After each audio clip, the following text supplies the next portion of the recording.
What up, Lazy here as always. In this episode, we're back on Forza Horizon 5, and we are here with this JDM legend, the Nissan Skyline R34 GTR. And I'm super keen to drift this, so let's jump in and get this build started.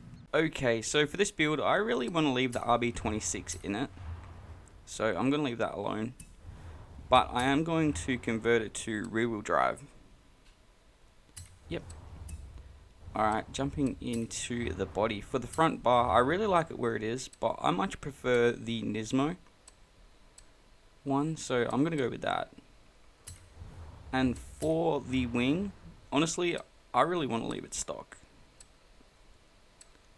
Yep. For the rear bar, I think I'm going to go with the Nismo one as well. Might as well go for the full Nismo kit. I really wish there was the Z-Tune kit, but I'll take what I can get. So yeah, we'll go with Nismo. Alright, so jumping into the tyres. For the tyre compound, I'm going to leave that stock. For the front tyre width, I'm going to leave that stock as well. But for the rear, I'm going to go with the 265. I'm also going to leave it on the stock 18s. Yep. For the rims, I really want to go with these here, the JDM Concept GT5s. I reckon they look so much better than the T37s. And for the track width, I'll bring it all the way out in the front and in the rear. Alright, cool. So now we can jump into the drivetrain. Because this is rear-wheel drive converted, we've already got an upgraded clutch, and we've already got a fully adjustable transmission, so I'm going to leave that where it is. I'm also going to leave the drive shaft where it is, but I will chuck in a drift diff. Cool, now we can jump into here. I'm definitely going to upgrade the brakes. Sucks we got to get rid of the Brembos, but I prefer the adjustability. I'm going to chuck it on drift suspension. Yep. Also max out the sway bars in the front and in the rear. As usual, I'm not going to cage it, and I'm going to chuck on the weight reduction now. 2644, that's not too bad. Alright, now, as for the engine, I'm just going to go through and completely max it out. So we're going to be running 798 horsepower and 603 foot-pounds. This should be pretty interesting. I can't wait to see how many points we can get going down the needle climb. Not the needle climb, the volcano drift zone. I completely forgot which game I was in then. So we'll just continue going through and maxing all this out. Yep, definitely need the oil cooling. Once we put on the flywheel, 798, 603, 26, 29. I can make that work. Awesome, so there is the build done. I've already done the paint. Don't forget to like, comment, share, subscribe, all that awesome stuff. It's much appreciated. Now let's jump in and drop in a tune. Okay, so for this tune, I'm going to put my basic one in it. I'm going to bring the rear tire pressure up to the front. For the gearing, I'm going to leave that alone. That's perfect where it is. For the alignment, I'm going to go 3.5 negative in the front and 2.5 negative in the rear for camber. I'm going to go 0.2 toe out in the rear. For the rest of the suspension, I'm not going to touch it. I have shared this. The share code is at the bottom of the screen if you want to give it a shot. Alright, so for the brakes, I'm going to chuck in the usual 30, 140. Yep. I'll bring this all the way up to right there. Perfect. And now for the diff, it's pretty much already locked. I'm just going to take the 10% out. Nice, so there's a tune. Now let's jump in and give this thing a rip.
awesome. So there we go, 1.1 mil. I'm super happy with that. Honestly, I wasn't going out for points. I just wanted to drive this car, and I absolutely love it. But that's it for the video for today. Thanks for watching. Stay safe, and I'll catch you next time. Laters.